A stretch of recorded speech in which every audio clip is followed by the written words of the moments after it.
To everyone who thought that the leaks were fake, how does my giant, swollen dick on your forehead feel? The Last of Us 2 is a senseless, boring, unquestionably bad mountain of SJW dog shit. And if that hurts your feelings, then you are a weak, submissive little rat that your whole mother shat out.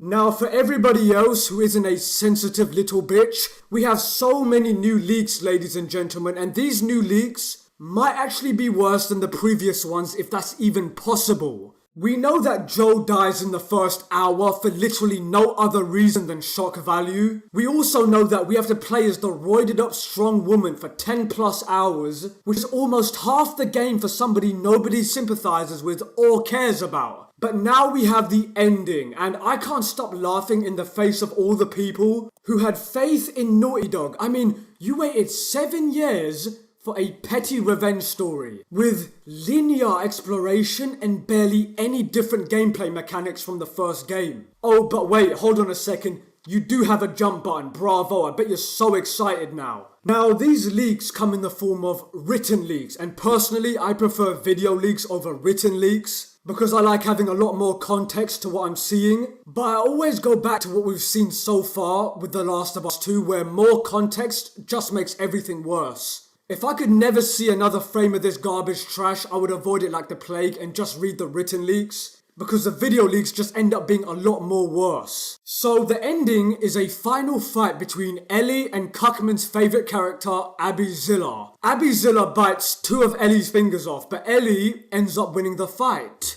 However, she does not decide to kill Abby because she has a flashback of Joel playing the guitar. And for some dumb reason, this flashback makes her believe that revenge is bad. Which made me take a step back and was like, you had a flashback of Joel playing the guitar, why would that fucking stop her from killing Abby? If anything, a Joel vision would make it easier for her to kill Abby, considering they completely emasculated him and killed him like a dog in front of her. I mean, it's almost a meme at this point. Whoever wrote this story, Druckmann, has the same total of brain cells as 3 Down syndrome teenagers. But I digress. After Ellie spares Abby Zilla, there's a cutscene where she goes home. She's all alone and all that's left is the guitar that Joel gave her. Except she realizes she can't play the guitar anymore because She-Hulk bit her fingers off. I mean, how can any self-respecting person review this game, get to this ending, and think this piece of shit is a masterpiece? Nothing about the lore moves forward.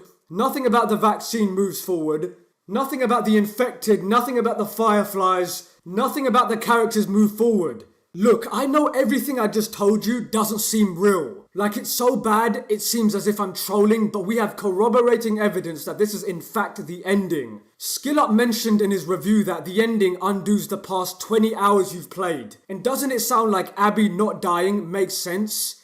Plus, this ending ties in with a review verbatim. VentureBeat.com, that gave the game a 95, said that the ending involves a guitar. And speaking of VentureBeat, their review reads like a 60 out of 100, but they ultimately give it a 95. You cannot take these reviews seriously. Naughty Dog and Sony have these guys by the balls. The real fans are not going to like this game. The gameplay and graphics won't be enough to let them get away with the political message driving the narrative, which if it was done well, nobody would have a problem with. But because it's terrible, me like everybody else are just going to pretend that this game doesn't exist. And on that bombshell, thank you for watching. Manix out.